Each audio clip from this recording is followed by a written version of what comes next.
What's up, guys? Welcome back to our next video. Today we're doing the best picks in the first 6 rounds of your fantasy drafts. Let's begin. Starting us off, the best pick in the first round is Jahmyr Gibbs. And in the last 3 seasons, Gibbs has played in 7 games where Montgomery didn't play. And in those 7 games, we saw Gibbs put up over 27 points per game.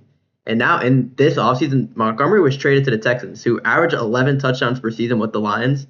And now the only RB they brought in is Isaiah Pacheco, who over the last 2 seasons lost his starting role and goal line role to a 30-year-old Kareem Hunt, who hasn't averaged over 4 yards per carry since 2021. So Gibbs, who last season only had 38.5% of the carries inside of the 5-yard line, I would expect that to skyrocket up.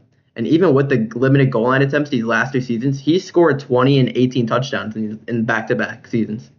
And now Dan Campbell's already said Gibbs will be the workhorse for this offense. And with the O-line improving from where it was last season and Gibbs already being an elite receiving back, I think having the first or second pick and being able to get Gibbs in your fantasy draft is a blessing to be able to get him there or anywhere.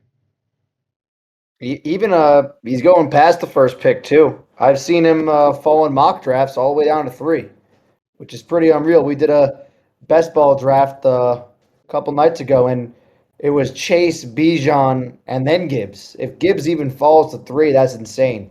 But I wouldn't expect that to happen in a lot. So. Yeah, I would expect having to get him at the 1 or 2, especially in the 1 or 2. Yeah. All right. The best pick in the second round of drafts is A.J. Brown. Now with A.J. Brown, he's proven himself to be a number 1 option in this league. But his production did drop over this past season, and there's you could put the blame in a lot of areas. The coaching and Hurts. Now, totally new situation. He wants to be here. Big time quarterback upgrade. I expect A.J. Brown to be a 1,400-yard plus receiver like he was his first 2 years in Philly. And we saw Diggs go over 1,000 yards last season as May's number 1 option. And now the value you're getting on A.J. Brown in the second round is just insane. It wouldn't shock me if he finishes as the wide receiver 1 in all of fantasy. It might be a hot take, or at least inside the top 5 wide receivers. And you're getting him at an ADP average of 25.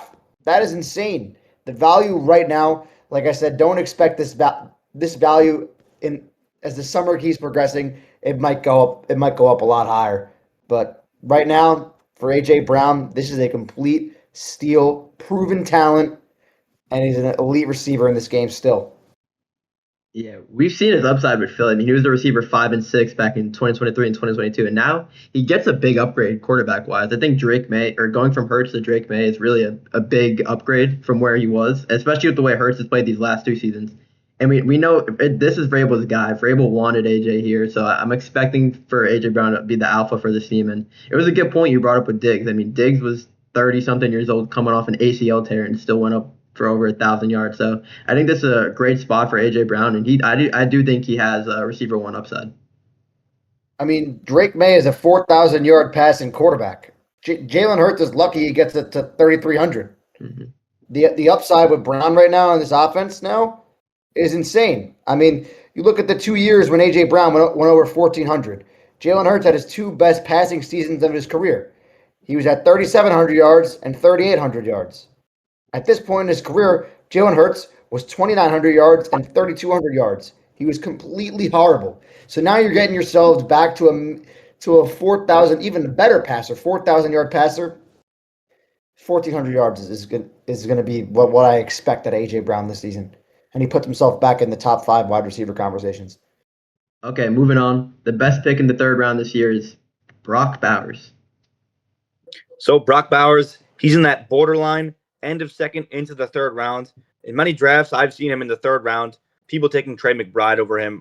We believe he's going to be our tight end 1 this year.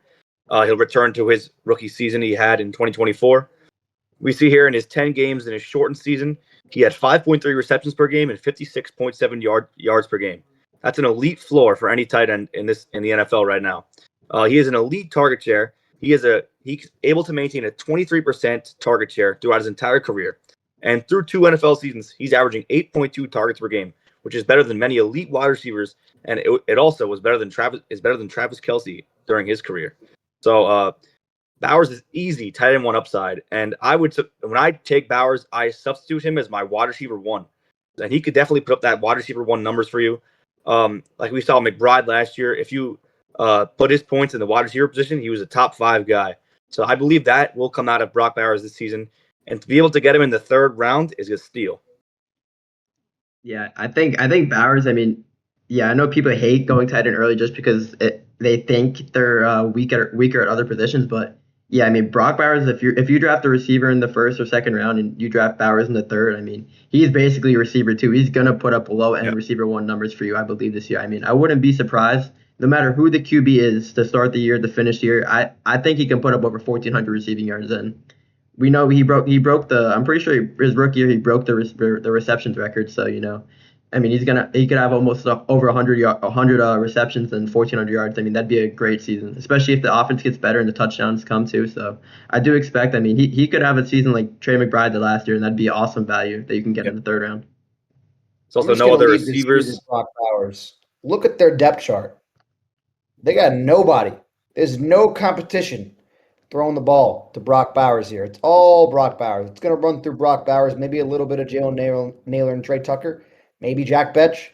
But Brock Bowers is the only target that's going to get fed in this offense. Moving on, the best pick in round 4 for the season is Davante Adams. And in the last 6 seasons, we've seen Davante Adams finish as a top 12 receiver in all 6 of them, including last year, where he finished as a receiver 9, averaging almost 16 points per game. And now Adams is in the exact same situation as he was last year, as the Rams didn't bring in any new target competition. So there really shouldn't be a worry for him to lose any sort of targets in this elite offense that we know Stafford was the MVP last year, and they scored many touchdowns, a lot of touchdowns. And speaking on that, Adams had 32 targets in the red zone and finished with 14 touchdowns. And it's not a fluke. As this is something Adams has done his whole career, and he's put up 10-plus touchdowns in 7 seasons. So I think the only reason that Adams is going this low in the 4th round is because of his age. He's going into his age 33 season.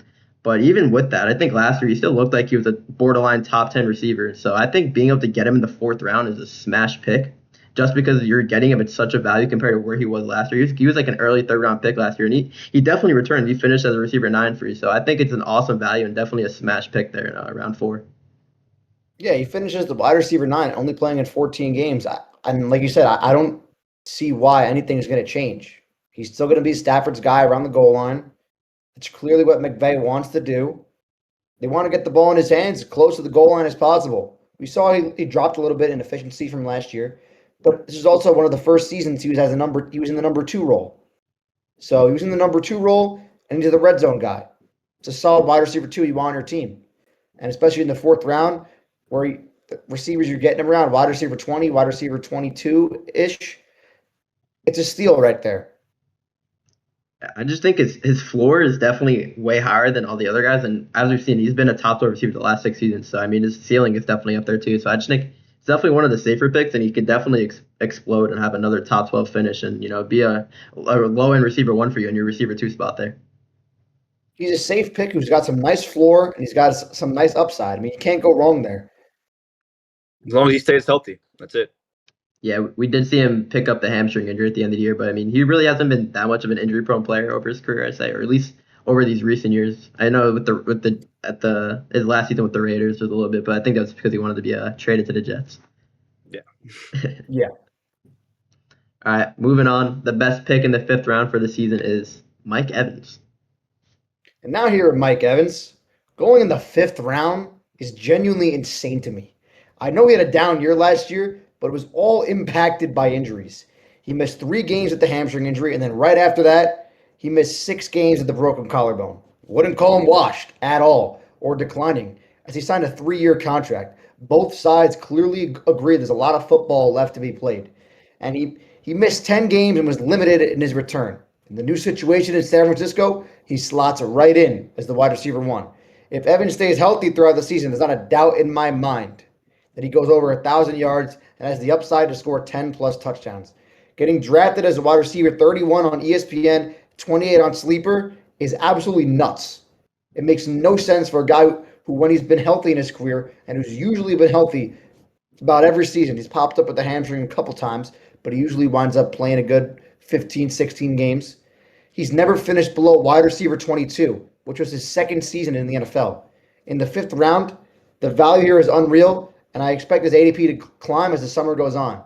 especially in the Kyle Shanahan offense with Brock Purdy. It's one of the most efficient offenses. And we saw what Juwan Jennings did a season ago. That he's going to score a lot of touchdowns.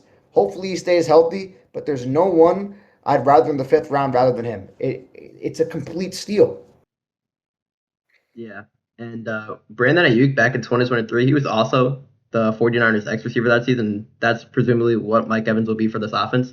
I mean, he finished as a top 15 receiver. He had over 1,300 receiving yards. So, and I think Mike Evans is a more comparable player to how Ayuk was compared to Juwan Jennings. I think he's way better than Juwan Jennings. So, I mean, a top 15 finish for Evans, I definitely think is possible in this offense, especially with Kittle coming off the Achilles. We don't know what to expect from him, and CMC if he gets hurt or anything. That I mean, Evans will be the alpha for this offense if anything goes wrong there. 100%. He'll be Purdy's go-to guy in the end zone like he always is. And for the last round, the best player in round 6 is Jayden Daniels. So Jayden Daniels here in round 6 is a little early for quarterbacks. I'm not huge on quarterback early, but I feel like in this range, it is a great pick. He's in the range with guys like Drake May and Joe Burrow, and I feel like he could definitely have way more upside than those guys, as they're more pocket passer type. We've seen his rookie year, he had 891 rushing yards, which being that rushing quarterback just gives you that much more upside in fantasy football. He definitely has quarterback 1 upside. He's got a new offense.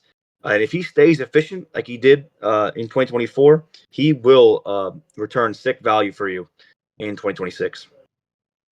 Yeah, I just think the number one concern is health. I mean, we know last year he picked up a bunch of injuries and that elbow dislocation that was nasty. So if he can stay healthy, I'm sure he'll look more like what he did in 2024. And I do expect he's a big runner. He's a good runner. So, I do expect a high upside, high floor player. I mean, I think in round 6, it's a great spot compared to, I'd rather pick him in round 6, I think, than Josh Allen in round 3. I think Daniels might even have higher of a ceiling, but obviously Allen has a safer floor there. But yeah.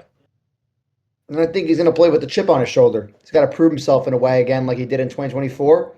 And it's a great pick there in round 6. All right, guys. Thank you for watching. Those are the best picks in the first 6 rounds of your fantasy drafts. Make sure you check out all our videos, all our socials, our Twitter, Instagram, TikTok, and we'll see you guys in the next one.